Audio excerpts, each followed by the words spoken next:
Hey guys, what's up? I'm going to talk about the Seiko SNJ025.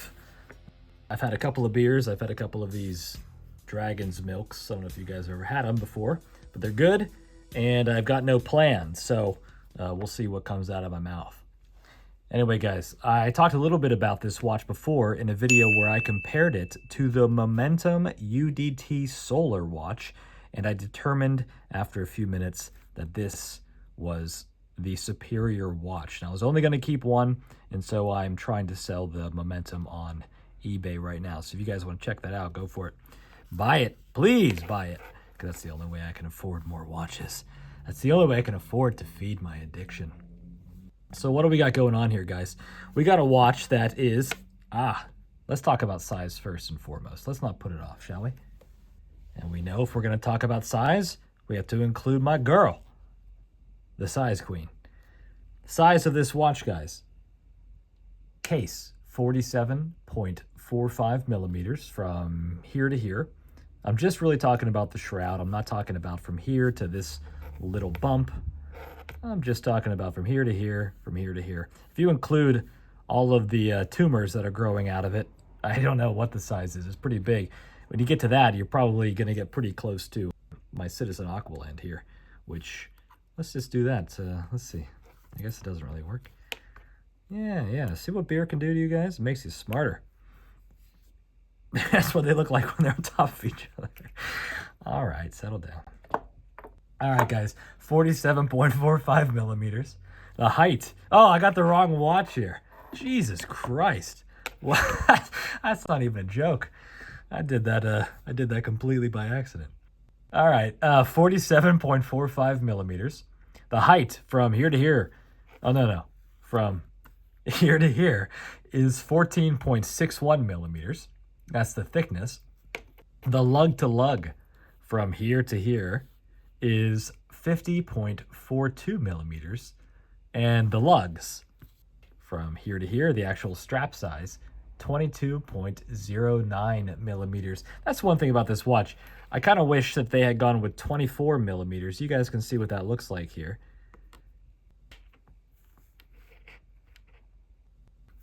24 millimeters here, 22 millimeters here. When you get a watch this big, I think 24 millimeters just looks proportional, looks correct.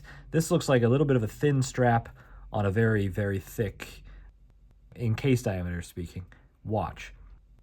24 or even 26, I think would have looked pretty badass over here. But I'm probably in the minority there. Guys like thinner straps for some reason, so it is what it is. And it seems like the dive watch standard is 22 millimeters, so whatever. The price of this watch, I got this on eBay for $336.22. I think that the price Seiko wants to get for it is $495. But with any Seiko watch, with any watch really, with the exception of some luxury watch, a Rolex or something, don't ever pay the actual price. Maybe a situation like the Momentum UDT, you have to pay what they're asking for it because they don't really sell it anywhere else. So you got to get it on their website. Maybe you'll get lucky and find it on eBay. But for the most part, I don't recommend anybody paying full retail price for a watch. eBay is your friend, guys. It is your best friend. The Loom on this watch is great. I really don't have a whole lot to say about it that's negative. It is big. On my 6-inch wrist, I'll show you guys what it looks like. I think it looks fine. It's probably the upper limit of what I would be comfortable wearing, and I mean comfortable physically. I think you should wear whatever you want. If something is massive and huge and you have a small wrist and you like it, go ahead and wear it. I don't like anything that goes beyond my wrist. I don't like when the lug to lug extends beyond the, I don't know, what do you call it? The length of my wrist. I just think that's not very physically comfortable. So that's where I call it a day. But, oh boy, man, these beers are strong. And when a beer is strong like this, the only thing you can really do is just have more. That'll make it better. That always makes it better. Well, you drink skim milk, don't you? No, I drink no milk. No, I don't drink any milk at all. No milk, no. Milk is for babies. When you grow up, you have to drink beer. I like the look of the Citizen Aqualand more than I like the look of any other watch ever made. I love this watch. I think it looks fantastic. Everything about it, I've got no problem with it really, except I always think that the minute hand could be extended a little bit, but it's not extended because they wanted to have it not obscure the LCD screen up here on the Anadigi. And so I understand, whatever. But I think it's a perfect looking watch. But it's not the easiest to use, really. It doesn't have a backlight. It's got this depth sensor here, so if you were diving, it would be, a really fantastic watch for that reason. And this is also a dive watch. It says divers 200 meters right there on the dial. But it's just got a lot easier functionality. As you go through here, I hope you guys can see, it's got the actual time.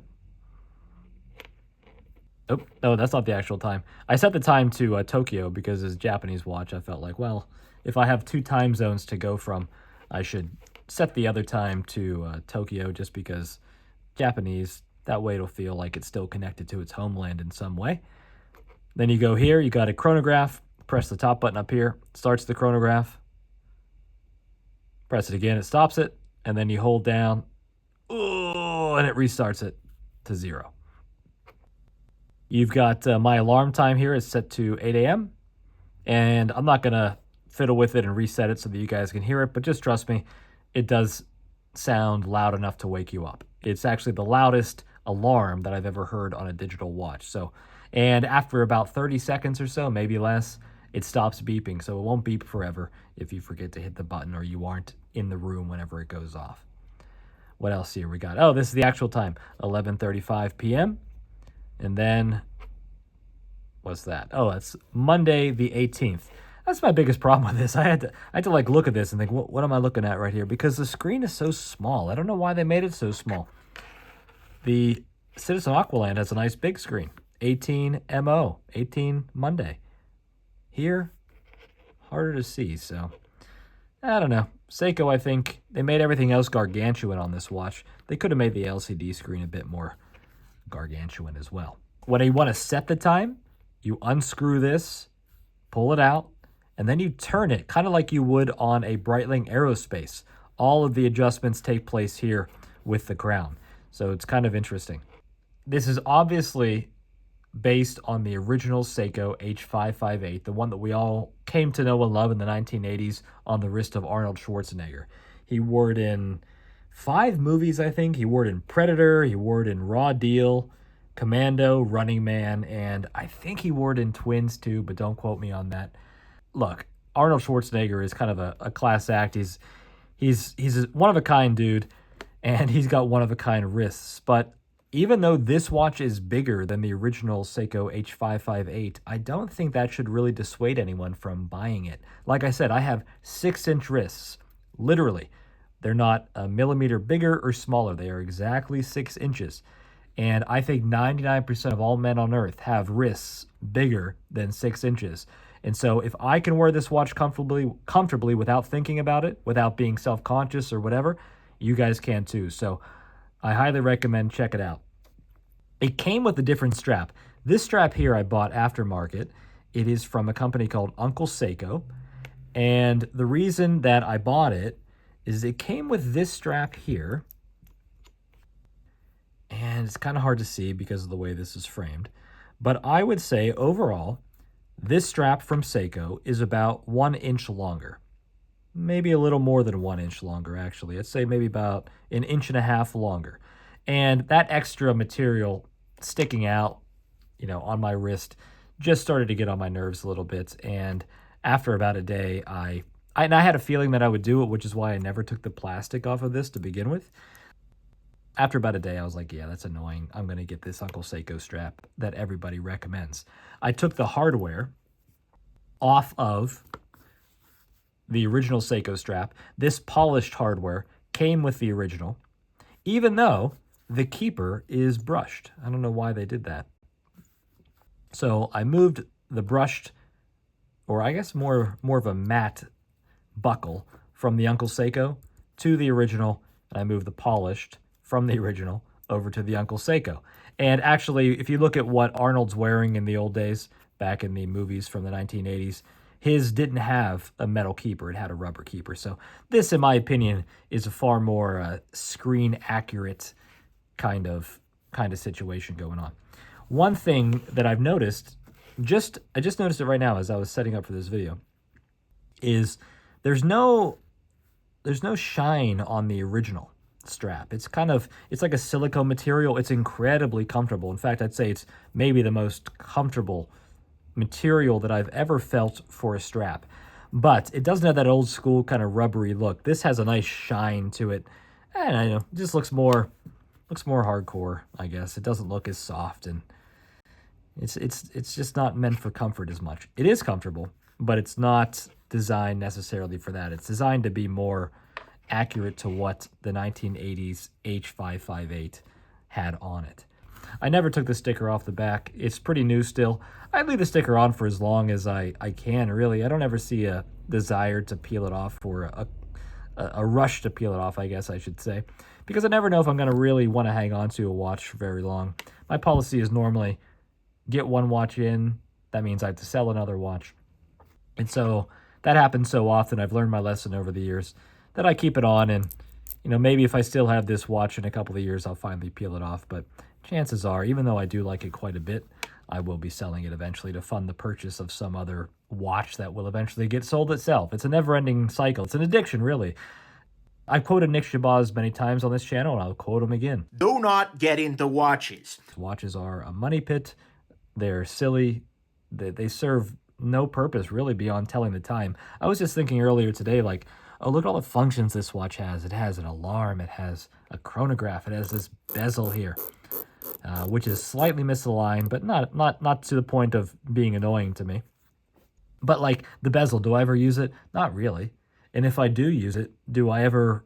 Like, I might set it. Like, okay, like, boom, I set it. And then I'll forget that I set it. So whatever it is I'm timing, I forgot that I set the bezel. And so, a couple hours later, I'll look and, it'll be set, but not for something that I ever checked up on. The chronograph. How often do I really use a chronograph? Come on. All these awesome features, most of them might only get used a few times a year, at least for me. So it's fun to have them, but whatever. You guys can buy a Casio F91W and you're good to go. Then you saved yourself a few $100. This one nice thing about this that the Citizen Aqualand does not have is a backlight, like I said. So I don't know if you guys can see that or not. Hopefully you can. Whenever I'm filming these videos, I can't actually see what I'm filming. I'm just trying to line it up as best I can. And hopefully you guys can see that the backlight on this is pretty nice. Pretty bright. I wish that the UDT from Momentum had it, and I wish that the Citizen Aqualand had it. But as far as I know, the only really popular anti-digi that has a backlight is this Seiko SNJ025. And if you hold the backlight down for a while, you'll see that the battery information comes up. So this now has a 9 out of 10 on the battery scale, which is still pretty high. So I have many, many months of battery life left in this. Say I put it in a drawer, it would still be ticking 5 months from now whenever I pulled it back out with a battery life of 9. But okay, guys, what else? It's solar powered, ultimate convenience as far as that goes. One thing I really wish that the Citizen Aqualand had was solar power, but it doesn't. Maybe one day they'll do an Eco Drive version of this. I honestly can't believe that they haven't. It just seems like, Eco Drive is the ultimate Citizen thing. Most watches have it from them, but not the one that I love. So if they ever come out with an Eco Drive of this, I will buy it on day one. But as it stands now, that's the main advantage that this has over the Aqualand, which is solar power. I don't know what else to say. Better have another drink of beer. All right, guys, you take it easy. I don't know why you're watching this video when you could be watching an Arnold Schwarzenegger film. It seems like most guys haven't seen the movie Raw Deal. If you haven't seen it, watch it.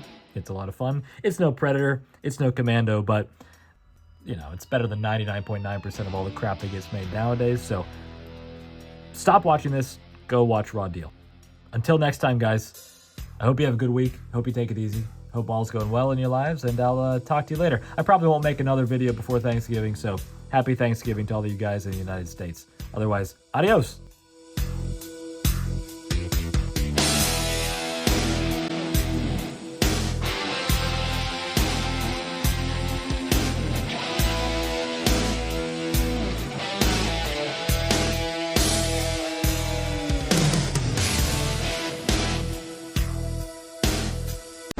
But I hope you leave enough room for my fist because I'm going to ram it into your stomach and break your goddamn spine! Ah!